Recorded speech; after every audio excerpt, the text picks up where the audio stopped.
నమస్తే, welcome to our channel. నేను సౌజన్య. Jaganmohan Reddy YS Sharmila పైన చేసినటువంటి విమర్శల దాడి రోజు రోజుకి పెరిగిపోతుంది. రీసెంట్గా ఒక ఛానల్కి ఇచ్చిన ఇంటర్వ్యూలో కూడా ఆయన షర్మిల గురించి తీవ్రమైనటువంటి విమర్శలు చేశారు. సో దానికి కౌంటర్గా షర్మిల సంచలనమైనటువంటి కొన్ని విషయాలని బయటపెట్టడం జరిగింది. మరి ఈ అంశానికి సంబంధించి మనతో మాట్లాడడానికి, వారి విశ్లేషణని మనతో పంచుకోవడానికి ఈరోజు మనతో పాటు ఉన్నారు సీనియర్ పొలిటికల్ అనలిస్ట్ అంకమరావు గారు ఉన్నారు. వారితో మాట్లాడదాం. నమస్తే అండి. నమస్తే. జగన్మోహన్ రెడ్డి రోజు రోజుకి షర్మిల పైన విమర్శలు దాడి పెంచుతూనే ఉన్నారు. సో దానికి ధీటుగా కౌంటర్గా షర్మిల కూడా ఇస్తూనే ఉన్నారు విమర్శలకు సంబంధించి. రీసెంట్గా ఒక ఛానల్కి ఇచ్చిన ఇంటర్వ్యూకి దాంట్లో చూసుకుంటే దానికి కౌంటర్గా కూడా షర్మిల కొన్ని సంచలనమైనటువంటి విషయాలు బయటపెట్టారు జగన్మోహన్ రెడ్డికి సంబంధించి. సో దీన్ని ఏ విధంగా చూడాలి అంటారు? ఏమన్నారు అసలు?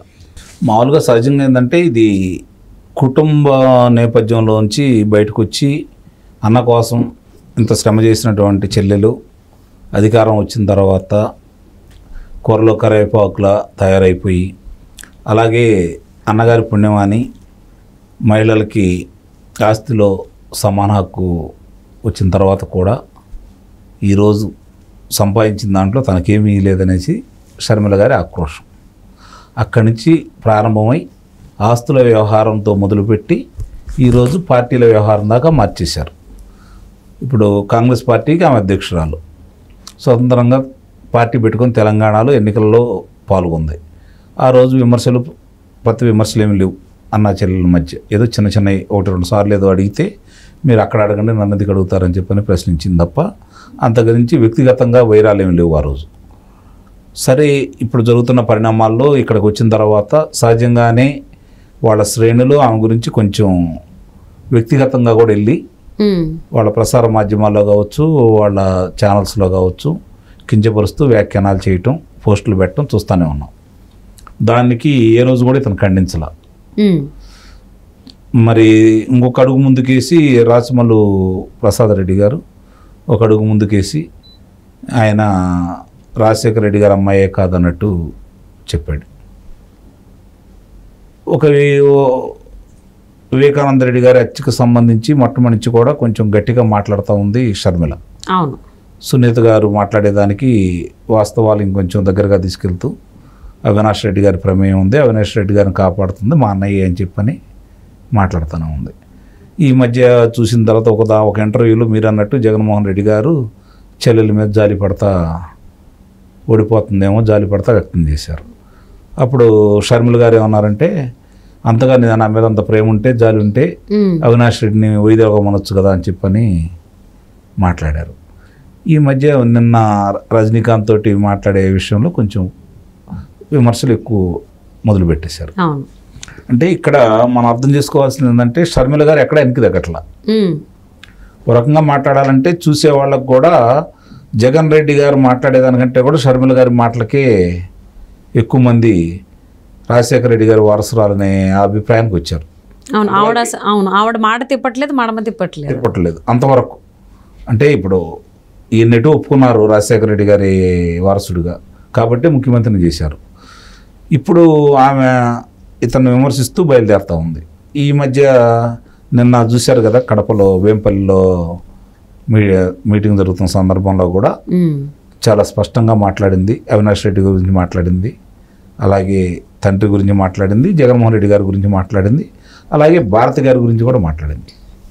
అలాగే సునీత గారు కూడా ఇంకొంచెం విమర్శలు పొద్దున ఎక్కువ పెట్టారు. ఇక్కడ అట్టు పెట్టినముక అట్టున్నారు పెట్టమన్నట్టు వీళ్ళు ఒకటంటే వాళ్ళు 2 అంటున్నారు. నిన్న వివేకానంద రెడ్డి గారు సత్యమణి గారు కూడా మాట్లాడారు, చూశారు కదా అక్కడ. అంటే ఒకవైపు నుంచి ముఖ్యంగా వాళ్ళు ఒకటి మాత్రం గట్టిగా నిర్ణయించుకున్నారు, ఆంధ్ర రాష్ట్రంలో ఏం జరుగుతుందో మాకైతే తెలియదు కానీ కడప జిల్లాలో మాత్రం ఎట్టి పరిస్థితుల్లో కూడా గడపకి నాకు జరిగిన అన్యాయం, నా తండ్రిని ఎవరు చంపారు అని చెప్పని గడపకి తీసుకెళ్ళటానికి తల్లి కుమార్తెలు అట్లాగే షర్మిల గారు కూడా భుజానేసుకొని విజయవంతంగానే ముందుకెళ్తున్నారని అయితే నేను భావిస్తున్నాను. ఎంతో కొంత దాని ప్రభావం అయితే ఉంటుంది, అసలు లేకుండా అయితే ఉండదు అని చెప్పి విపరీతంగా ఉండదని అయితే నేను భావించట్లేదు. కానీ వాళ్ళ ఓటమికి కావాల్సినంత వ్యతిరేకతను తీసుకురావడానికి మాత్రం పనికొస్తుందని అయితే నేను భావిస్తున్నాను.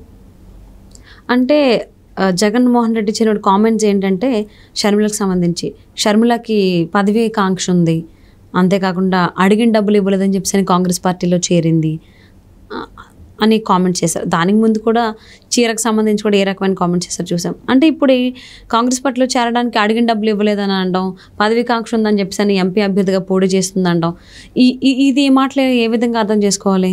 అంటే ఈయన బైరాగ్ కదా, హిమాలయాల్లో ఉన్నాడు కదా, కుటుంబానేమి ఈయనకి రాగద్వేషాలు అలాగే సంసార బంధాలతో సంబంధం లేని విరాగి కదా, ఈయనకి అసలు పదవికాంక్ష లేదు కదా, అందుకని చెల్లెలకు పదవికాంక్ష ఉందని చెప్పని అంటున్నాడు. డబ్బుల గురించి అంటున్నాడు. ఇంకా చాలా మాట్లాడాడు. అవన్నీ ప్రజలందరికీ తెలుసు కాబట్టి నేను దాన్ని ఒలివేయి తెలుసుకోలేదు. ఈవెన్ భారతి గారు కూడా కొన్ని కామెంట్ చేశారు, రాజకీయాల్లో సింగిల్ ప్లేయరే ఉండాలి అని. అది చూడడానికి పదం చిన్నదైనా చాలా డీప్ మీనింగ్ ఉంది అని కూడా అంటున్నారు. సో దానికి కూడా ఆవిడ కౌంటర్ ఇచ్చారు. సునీత గారు కూడా ఇచ్చారు. సునీత గారు కూడా కౌంటర్ ఇచ్చారు. మీరు అర్థం చేసుకున్నారు. అంటే మనం కూడా, అంటే నేను ఎందుకు వాటి జోలికి ఎక్కువ వెళ్ళట్లేదంటే ఆ స్థాయి దిగజారి మనం కూడా ఆ వ్యాఖ్యల గురించి చర్చించాలనే కొంచెం ఆలోచించి నేను దాన్ని మాట్లాడట్లా.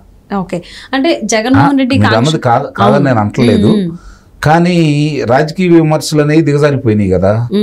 ఈరోజు సిద్ధాంతాల కోసం ఎవరు చేయట్లేదు, ప్రజల కోసం ఎవరు చేయట్లేదు, పదవి గురించి మాట్లాడుకుంటా ఉన్నారు. వాళ్ళిద్దరు కూడా పదవుల గురించే కదా ఈరోజు ఆలోచిస్తుంది. ఇప్పుడు ఆమెనా ఈయనైనా మాకు ఇంత ఆస్తులు ఎలా వచ్చినాయని చెప్పి చెప్పానండి. ఎక్కడి నుంచి సంపాదించారు? కష్టపడి సంపాదించారా, లేకపోతే వేములపల్లిలో వ్యవసాయం చేసి సంపాదించారా, ఏ విధంగా సంపాదించారు ప్రజలందరికీ తెలుసు కదా. ఆ విషయాలన్నీ మర్చిపోయి ఈరోజు ఆస్తుల మీద దగ్గర నుంచి కదా వాళ్ళ గొడవలు వచ్చింది. పదవి ఇప్పుడు ఆ ఆస్తులో ఎంతో కొంత ఇచ్చేసి ఆమెకి ఒక రాజ్యసభ లేకపోతే ఇట్లానే కడప నియోజకవర్గంలో లోక్సభకు అవకాశం కల్పిస్తే అసలు ఈ పార్టీ పెట్టేది కాదు, పార్టీకి వచ్చేది కాదు కదా. అప్పుడు అవినాష్ రెడ్డి గారి మీద మాట్లాడేది కాదు, అట్లాగే వివేకానంద రెడ్డి గారి హత్య గురించి కూడా మాట్లాడేది కాదు కదా. సునీత గారు మాట్లాడేవాళ్ళేమో, ఈమె పదవిస్తే అప్పుడైనా అన్నమిటి ఉండేది కదా. ఇది అర్థం చేసుకోవాలి కదా, అది నేను అంటుంది. అందుకంటే వ్యక్తిగతంగా ఇప్పుడు వాళ్ళు మాట్లాడే చాలా లోతుగా పరిశీలిస్తే చాలా భావాలు బయటకు వస్తున్నాయి. అవన్నీ మనం ఎందుకు మాట్లాడాలి అనేది నా అభిప్రాయం. అంటే షర్మిల గారు కొన్ని కామెంట్ చేశారంటే కౌంటర్గా జగన్మోహన్ రెడ్డికి సంబంధించి సీట్ ఇస్తానని చెప్పేసి అమ్మను కూడా మోసం చేశాడనేటువంటి మాటని ఎంత ఇదిగా తీసుకోవాలి అంటారు? వాళ్ళిద్దరినే కాదు కదా, 5 కోట్ల మందిని మోసం చేశాడు కదా ఆయన. తల్లిని చెల్లినే కాదు కదా, 5 కోట్ల మందిని కూడా మోసం చేశాడు కదా మాటలు ఇచ్చేసి. మడమ తిప్పను మాట తప్పను మడమ తిప్పను అన్నాడు. ఆయన మాట తప్పుతానే ఉన్నాడు, మడమలో ఎటు పడితే అటు వేస్తూనే ఉన్నాడు కదా. ఇవాళ కొత్త అయితే ఉంది. ఇప్పుడు చాలా విచిత్రమైన విషయం ఏంటంటే భారతదేశంలో ఒక అంశాన్ని ఎన్నికల సంఘం ఎందుకు అంతగా తీవ్రంగా తీసుకోలేదనేది నాకు ఇప్పుడు అర్థం కాని విషయం. సహజంగానే ఒక ప్రాంతం వాళ్ళు, ఒక జిల్లా వాళ్ళు ముఖ్యమంత్రిగా, రాష్ట్ర ప్రధాన కార్యదర్శిగా, అలాగే డీజీపీగా ఒకే కులం వాళ్ళు, ఒకే ప్రాంతం వాళ్ళు ఉన్నారు కదా. డీజీపీగా 3 వాళ్ళే కదా. ఆ ఒక్కటి చాలు ఎన్నికల సంఘం దూరంగా పెట్టడానికి వాళ్ళిద్దరిని. కానీ విచిత్రంగా దాన్ని నిన్నటిదాకా ఆయన తొలగించలేదు డీజీపీగా, ఇప్పటికీ తొలగించట్లేదు జవహర్ రెడ్డి గారిని. ఇది చాలా విచిత్రంగా ఉంది నాకు. ఇవన్నీ చూసుకుంటా ఉంటే జగన్మోహన్ రెడ్డికి ఎంత పదవికాంక్ష ఉంది, వాళ్ళకి జగన్మోహన్ రెడ్డి గారిని తిరిగి ముఖ్యమంత్రి చేయడానికి ఎంత బలంగా వాళ్ళు పనిచేస్తున్నారనడానికి ప్రత్యక్ష తార్కాణాలు కనపడుతూనే ఉన్నాయి కదా. అదే రోజు రోజుకి అయితే అన్నాచెల్లెల మధ్య విమర్శల దాడి పెరిగిపోతూనే ఉంది. మరి ఇది ఎక్కడితో ఆగుతారో చూద్దామండి. Thank you so much.